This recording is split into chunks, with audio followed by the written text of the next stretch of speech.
Hello YouTube, this is Froogle. I'm a little bit dark on this, let me see if I can change that for you. Back with another video blog. It's been another great week. Thank you for all the new subscriptions. Those of you that are new to the channel, welcome. Those of you that are still here, thanks for staying. Last time I did a look at the future of desktop simulation and said it was a very interesting time, and I mentioned the 3 sims to look at, which would be Prepared 3D, X-Plane, and even DCS.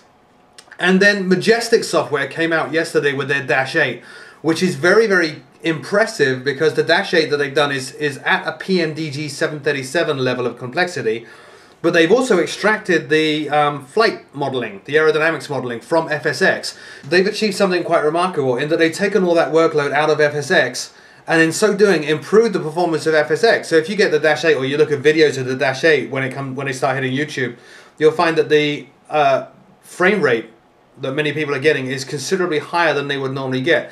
So that makes things very, very interesting for FSX. It actually breathes new life into FSX that we didn't actually expect was there previously. So just wanted to mention that. There will be videos coming on the Majestic Dash 8. I did a live stream of it last night. It was a little wonky, I guess is the right way of putting it. I don't know too much about the Dash 8 yet. I've only done 2 flights with it. So I've still got quite a lot to learn before I can do high quality YouTube videos on it. Anyway, I wanted to, in this video blog, answer some of the questions that I get. One of the most frequent questions that I get is, what is your setup? What does your rig look like? So, using a camera that I can pick up, I'm actually flying right now for British Airways Virtual. So I'm going to show you my setup. Now it's actually flying.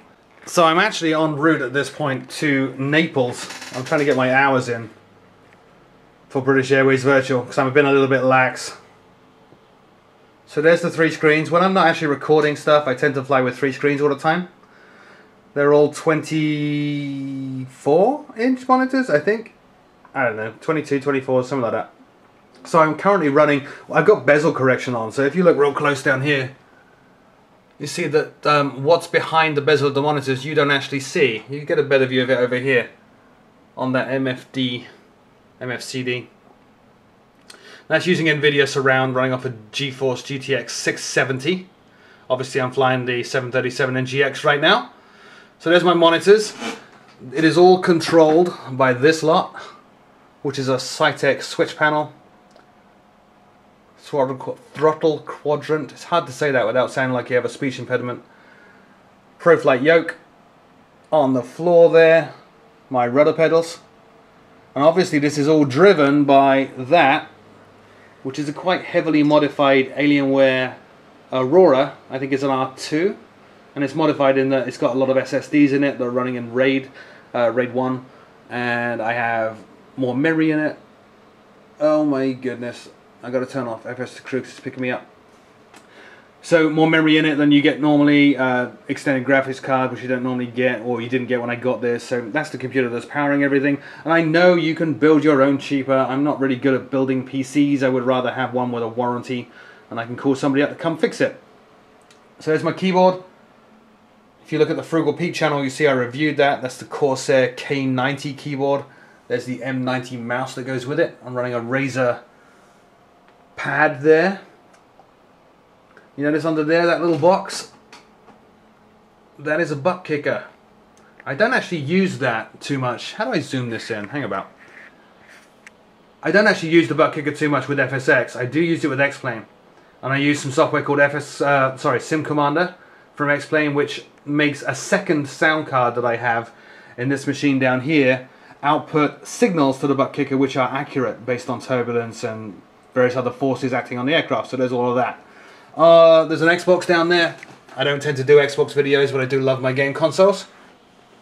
Typically when I'm flying I have that running as well, which is my iPad. You can see I'm currently following captain and pilot flying flows for the 737 NGX with FS to Crew. Over here we have the second PC there. Now normally I have that right there so I can see it when I'm live streaming and recording and stuff like that. Today it's not. It's actually hooked up to my main monitor that I use for work. I'm a software developer as well as a journalist. So that's my work monitor. This big Apple cinema display, studio display. You can see there's my flight plan running on the EFB. Bit of a windy day. There's another computer. It's my work computer that I use for developing the iPhone apps, iOS apps. There's a PlayStation Vita there you can just about see. For those extra long flights, my 3DS is sitting there waiting patiently. I'm a bit of a nerd. What else have we got here? Oh yes! Big question I get asked, which this kind of leads into, is when are you doing a VATSIM video? Why is it taking you so long to do a VATSIM video? There are a number of reasons why it's taking me so long. First of all, it would be polite to get permission from the people I'm recording to actually use their voices. I do know a couple of VATSIM controllers. A couple of you are friends of mine now on Facebook and have offered to set up a VATSIM session and so I can record that without problem. So that's one issue. The second issue is actually the sound setup on this computer. As I mentioned, I have two sound cards. One which is used by the butt kicker, one which is used by my headphones and my microphones. There are two microphones, by the way. The one attached to my head and that one, which is normally used for recording the YouTube videos. Everything actually though goes into this, which is an Astro A40 Mix Amp. You can see there are a ton of cables going in and coming out of that thing. That is why it's so hard for me to record VATSIM. VATSIM is running over there on that computer. You can see there's a cable coming out. There's actually another cable going in for the microphone. That feeds into this. Now the reason I use a mix amp here is actually this is my main volume here. And this is speech volume. So air traffic control is controlled with this, and anybody that's used VATSIM knows it can be a bit tricky to get the right level so you can understand what the guy on the other end of the radio is saying. That's why I use a mix amp. So I can slide air traffic control up and the aircraft down, or I can slide the aircraft up and air traffic control down. It is exceptionally hard to figure out a way of recording the sound from that computer and this computer and a microphone all onto one video track. I do know how to do it, it is just very hard to do it, so I've been a little bit lazy and that's why it's not been done. So that's why I've not done VATSIM. Don't know what else there is to show you really in terms of my setup. Oh yes, the other flight stick. Over there, if I'm flying combat stuff like the Black Shark or Falcon or DCS A10, then I use that, which is a Thrustmaster Warthog. Very large, very accurate replica of the actual A10 controls.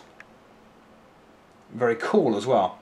I use that for flying fighter aircraft. Typically also I'll use the throttle quadrant there to fly the Airbus. I'll use just a simple little Thrustmaster, not that one, to control the flight stick, you know, the control surfaces. For the racing stuff, I typically use this. This being a Fanatic CSR wheel with Club Sport pedals. I'm quite heavily into my racing, although I don't do too many videos, because it seems from the comments I'm getting on the channel and the hits I'm getting on the channel, most of you want to see flight sims, which is why I've resisted the urge to do a lot of race sim stuff. As you all know as well, I'm very, very into flying outside of YouTube. So over there, underneath the monkey, is a pile of PC Pilot magazines. There's a stack next to it as well. That's the magazine I write for. Say hi to the monkey. And obviously I have a bunch of radio-controlled aircraft as well, mainly helicopters down here. They're all very small because I like to fly them in the house rather than outside. So there you go, that's Froogle's office, Froogle's setup. Never expect to get that question ever again. How's my flight doing?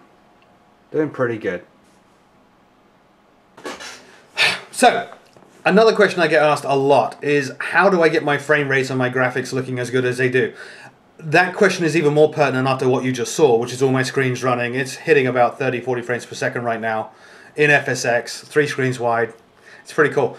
The answer is hard work, as simple as that. I follow, there's a guide called Costas Tweaking Guide for FSX. If you Google Costas FSX Tweaking Guide, you'll find it. It's a big PDF he wrote initially on AvSim, which explains all the various settings in your FSX config file. I follow that. So what I typically do when I install FSX is I will delete the config file, run it up again, gives me a blank config file or a new one. I will then follow Costas's tips and tweak it. I also use another tool called Extreme FSX PC, which is a tweaking tool which modifies my FSX config. It also modifies a number of other files within FSX, and it does that based on my PC's configuration, my performance that it measures on my PC and stuff like that. So 2 sets of tweaks, a ton of manual stuff, the tweaking tool as well. The tweaking tool also lets me run 3 profiles. So I have one profile set up for certain aircraft, one profile set up for other aircraft like the NGX, another profile set up for VFR flight, and just showing you pretty stuff. If I was doing a walk around of a new aircraft, I would use that third profile. I can't give you my FSX config. My FSX config is tied to my machine. I'm sure, although people think they have the same machine as me, you don't have the same configuration as me. Me giving you my FSX config would not help you as well, because I'm using Extreme FSX, which tweaks a lot more than just the config. So, a few of you keep asking me, can I have your config? No, you can't. Simple as that. Okay, next question I get asked quite a lot is, what is the best virtual airline to join? There is no best virtual airline to join. The reason for joining a virtual airline is it puts you in contact with other people that fly the aircraft that you like. So find a VA that is flying aircraft you like. That would be rule number 1. Find a VA that is in your time zone if possible. That would be rule number 2. I live in America, but I'm flying British Airways Virtual, which for me is a little odd because oftentimes when I'm flying, nobody else is, especially on Batson. So try to find a VA near you. I also fly Buffalo Airways Virtual, Buffalo Virtual Airways, which are a great bunch of guys, and the reason I chose that one is they fly old aircraft and all the navigation is done manually. It's done with VORs and NDBs, a lot of pen and paper navigation, and doing everything very, very old school, very, very classic, very, very raw. I chose Buffalo for my general flying skills. I chose British Airways Virtual, so I get in touch with people flying the heavies, flying the jetliners, which I didn't know about at the time. So there is no best VA. Look around, find one that is with an airline that you like. So if you like British Airways, go join British Airways Virtual. If you like Buffalo and the Ice Pilots, go join Buffalo. If you want to fly American routes, American internal routes, go join United or Delta or someone like that. There is no best. Good luck. Look around. If you want to join British Airways Virtual, just go to their website. You can find it on Google and sign up. Same with Buffalo. Buffalo are always looking for new people. Off you go. Okay, another question that I get asked a lot is, do I recommend people to switch to X-Plane? From my last or recent videos, you could easily get the impression I'm recommending everybody switch. I'm not. X-Plane is very quirky. It has a rather unique user interface, which a lot of people hate. It's very odd if you're used to flying FSX. So no, I would not recommend you just jump to X-Plane. If you are a pilot and you're looking for the most accurate flight simulation, not scenery simulation, I'm sorry, I keep looking at the monitors because I'm actually flying, as you know, then yes, go and get X-Plane. If you're into things like helicopters, then X-Plane is the best platform for you. And yeah, I would probably recommend that you switch at that point. If you are just able, if you're one of the lucky guys that is able to have 3 or 4 different sims and it's not a problem for you, then go get it and install it and run it alongside FSX. I'm not recommending people just switch to X-Plane. I do recommend, if you have the means, to check it out. And check it out with an open mind, because it is a little odd at first. It takes a bit of getting used to. Okay, final question, or questions that I get quite a lot, is how do I do XYZ in the 737 NGX? I get that so much. How do I engage the autopilot? How do I engage VNAV? How do I engage LNAV? How do I fly from A to B? How do I program the FMC? The simple answer is you go and read the books. And it sounds really, really mean and horrible of me to say that, and I don't mean to be mean, but the 737 NGX, all PMDG aircraft, are what are called study aircraft. The purpose of them obviously is to provide an accurate simulation, but in terms of you and I and people at home actually buying it, the key idea behind those sims is the enjoyment of learning and studying. This is why the 737 NGX comes with 3,000 pages of documentation. So will the 777. I've seen the manuals that come with the 777. The idea is that you sit and study. That is part of the fun in itself, rather than just jumping behind a yoke and yanking it and banking it and flying around. The key is to study. So hit the books, really. The order that you should do them in is, the PMDG 737 NGX comes with 2 tutorials, tutorial 1, tutorial 2. Fly them both. That gives you an extremely good view of the aircraft and all the systems in it. When you've done that, there is a pilot's handbook, or a pilot's training guide, I think it's called. Read that. The training guide is very literate. You know, it doesn't just list numbers and stuff. It actually has description as to why you would do things a certain way. So read the training guide. Once you've read the training guide, then you can look at FCOM V1, FCOM V2, which are the quite dry and just the facts, ma'am, kind of bullet point lists of do this, do this, do this to make this and this and this happen. But ultimately, training flight 1, training flight 2, the training manual, the pilot's training manual, and then FCOM 1, FCOM 2. You might want to join a service as well, like Angle of Attack's training service. I joined that. I don't particularly like it. To be honest, I don't think Angle of Attack is that good. They do cover a lot of different systems, and they do it in a lot of depth, and it really does give you the impression that what you're watching in their videos is high quality well-prepared training content, and it is. I just don't like the pace of it. And I think often in some of the videos, I actually feel like the guy that's speaking is kind of pissed off and doesn't want to be doing it.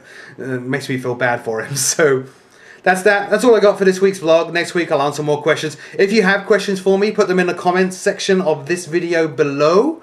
As always, thank you for subscribing. Please click like if you enjoyed this video. It encourages me to do more and more often.